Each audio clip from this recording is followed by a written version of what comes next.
नमस्कार दोस्तों, मेरा नाम राहुल सैनी और आज की इस वीडियो में बात करने वाले हैं वर्किंग कैपिटल के बारे में कि वर्किंग कैपिटल को किस प्रकार से निकालते हैं, वर्किंग कैपिटल निकालने का फॉर्मूला क्या है और वर्किंग कैपिटल किसे कहते हैं। सबसे पहली बात तो ये है।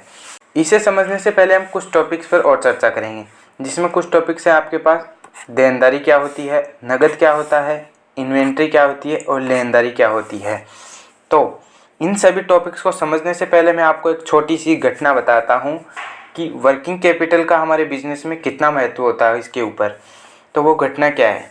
कई बार ऐसा देखा गया है कि कुछ कंपनियां, कुछ बिजनेस स्टार्ट होते हैं लेकिन कुछ समय बाद अचानक बंद हो जाते हैं। इसी प्रकार से कुछ सालों पहले एक कंपनी स्टार्ट हुई, एक स्टार्टअप खुला जिसका प्रोडक्ट था मोबाइल ऐप, जिससे क्या है कि जो मधुमेह यानी कि शुगर के जो मरीज़ थे उनका शुगर लेवल अपने मोबाइल से वो चेक कर सकते थे। लोगों को यह प्रोडक्ट पसंद आया और लोगों ने इस प्रोडक्ट का उपयोग करना शुरू कर दिया। मीडिया में इसकी काफ़ी चर्चा हुई और कुछ पत्रकारों ने इसकी स्टोरी भी बनाई। मीडिया में आ रही खबरों के आधार पर इन्वेस्टर को लगा कि इसके ऊपर पैसा इन्वेस्ट किया जा सकता है।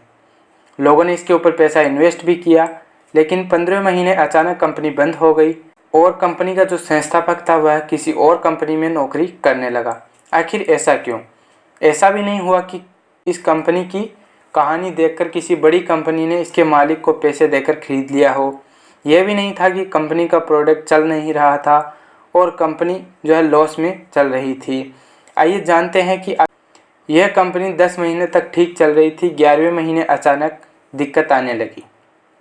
कंपनी में जो दैनिक खर्चे होते हैं उनको पूरा करने में दिक्कत आने लगी। कंपनी के पास पर्याप्त फंड होने के बावजूद भी वो कर्मचारियों को ठीक समय पर सैलरी नहीं दे रहे थे। कर्मचारियों को ठीक समय पर सैलरी नहीं मिल रही थी। कर्मचारियों ने कंपनी को छोड़कर जाना शुरू कर दिया। स्टार्टअप में जो दैनिक खर्चे होते हैं उनको भी पूरा भुगतान करने में दिक्कत आ रही थी। एक दिन कंपनी अचानक बंद हो गई और किसी को पता भी नहीं चला। ऐसी स्थिति बहुत से एमएसएमई कारोबारियों के साथ होती है। किसी कारोबारी को इस स्थिति का सामना करना पड़ता है जब उसके पास वित्त यानी कि प्रबंधन, फाइनेंशियल मैनेजमेंट की समझ नहीं होती है या कम समझ होती है।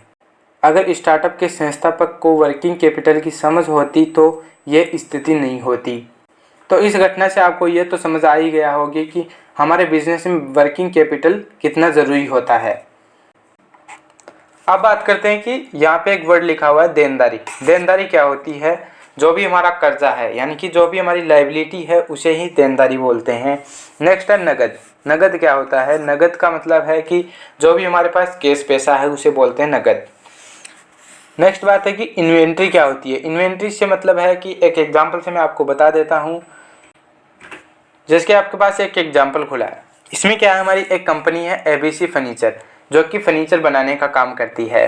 फर्नीचर बनाने में हमें क्या है, रॉ मटेरियल की आवश्यकता होती है। तो रॉ मटेरियल जो है उसकी हमें इन्वेंट्री बनानी पड़ती है, यानी कि कितना रॉ मटेरियल है। और दूसरी चीज़, जो हमारे पास बनाए हुए फर्नीचर्स हैं उनके भी हमें इन्वेंट्री बनानी पड़ती है कि हमारे पास कितने उपलब्ध हैं फर्नीचर्स। इस प्रकार से जो भी हमारे रॉ मटेरियल्स वगैरह होते हैं उनकी हमें क्या है, इन्वेंट्री बनानी पड़ती है। एक इन्वेंट्री से मतलब है कि एक बिल बनाया जाता है, उसके अंदर ये सभी डिटेल्स लिखी जाती हैं। आगे बढ़ने से पहले मैं आपको एक बात बता दूं कि जो हमारे प्रोडक्ट बेस्ड कंपनियां होती हैं, प्रोडक्ट के आधार पर जो कंपनियां होती हैं उन्हीं में क्या है, इन्वेंट्री की आवश्यकता होती है। और जो सर्विस बेस्ड होती हैं यानी कि सर्विस के आधार पर होती हैं, सर्विस देने का काम करती हैं, उन्हें कोई इन्वेंट्री की आवश्यकता नहीं होती है। अब नेक्स्ट बात करते हैं कि वर्किंग कैपिटल किसे कहते हैं। वर्किंग कैपिटल की मैं आपको एक सिंपल परिभाषा बताता हूँ। वह है धन जिसे कारोबार में दैनिक ज़रूरतों को पूरा किया जाता है, उसे वर्किंग कैपिटल कहते हैं। एक और परिभाषा मैं आपको बताता हूँ, वो क्या है, कारोबार में कुल उपलब्ध धन यानी कि जो कारोबार में असेट्स हैं वो, और जो देनदारियों यानी कि जो लायबिलिटीज़ हैं उनके बीच बची रकम को वर्किंग कैपिटल कहते हैं। अब बात करते हैं कि जो हमारी ऑफिस होती है उसमें क्या है, कुछ एक्सपेंसेस होते हैं, उनको हम वर्किंग कैपिटल से मैनेज करते हैं। कुछ एग्जांपल्स मैं आपको बता देता हूँ, जैसे कि बिजनेस की जगह का किराया देना और इंटरनेट का जो बिल है उसे भरना, यानी कि इंटरनेट का बिल पूरा करना और पानी का बिल भरना और दैनिक कर्मचारियों को सैलरी देना। इसी प्रकार से क्या है कि बहुत सी चीज़ें हैं जो छोटे मोटे एक्सपेंसेस होते हैं वो क्या है वर्किंग कैपिटल से ही पूरा किए जाते हैं। तो वर्किंग कैपिटल हमारे बिजनेस में कितना इम्पोर्टेंट है ये आपने देख ही लिया है और आपने ये भी समझ लिया है कि वर्किंग कैपिटल किसे कहते हैं। अब बात करते हैं कि वर्किंग कैपिटल का फॉर्मूला क्या है, यानी कि हम वर्किंग कैपिटल को किस प्रकार से निकाल सकते हैं। तो working capital is equal to होता है करंट एसेट्स। करंट एसेट्स यहाँ पे मतलब है कि हमारी ऑफिस है उसके अंदर एक कंप्यूटर है। कंप्यूटर क्या है, एक हमारा करंट एसेट्स है। तो इस एसेट्स को हम क्या है बेचकर तुरंत उससे पैसा ले सकते हैं, तो वो हमारा करंट एसेट्स हो गया। नेक्स्ट है कि इसमें से क्या हम जो हमारी करंट लायबिलिटीज़ हैं उनको क्या है माइनस कर देंगे, तो हमारा क्या है कैपिटल वर्किंग कैपिटल निकल जाएगा। करंट लायबिलिटीज़ यहाँ पे मतलब है कि किसी से हमने क्या है कुछ पैसे ले रखे हैं या फिर कोई सामान ले रखा हो, उसका पैसा हमारा बाकी है, तो वही क्या हमारी लायबिलिटीज़ हैं, उन्हें हमें वापस देने का दायित्व है, तो वो क्या हमारी करंट लायबिलिटी है।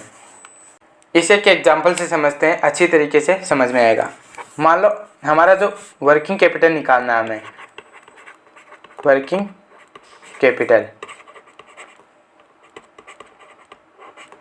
कैपिटल हमें निकालना है, तो हमें क्या करंट एसेट्स की जरूरत पड़ेगी। मान लो हमारे पास करंट एसेट्स है 10 लाख रुपए, 10 लाख रुपए हमारे पास करंट एसेट्स है और हमारी जो करंट लायबिलिटी है वो हमारी 8 लाख रुपए, 8 लाख रुपए हमारी करंट लायबिलिटी हो गई। अभी इसमें जो हमारा वर्किंग कैपिटल है वो आ जाएगा 2 लाख रुपए। तो ये जो 2 लाख है उसको हम यूज कर सकते हैं। जो 2 लाख है वो हमारे पास कैश में हो सकता है या फिर बैंक वगैरह में हो सकता है, या फिर हमने किसी को दे रखा है यानी कि देनदारी कर रखी है। वहाँ पे जब हमने आपको बताया था कि इन्वेंट्री क्या होती है, वहीं पे देनदारी लिखा हुआ होता, हमने आपको देनदारी नहीं बताई।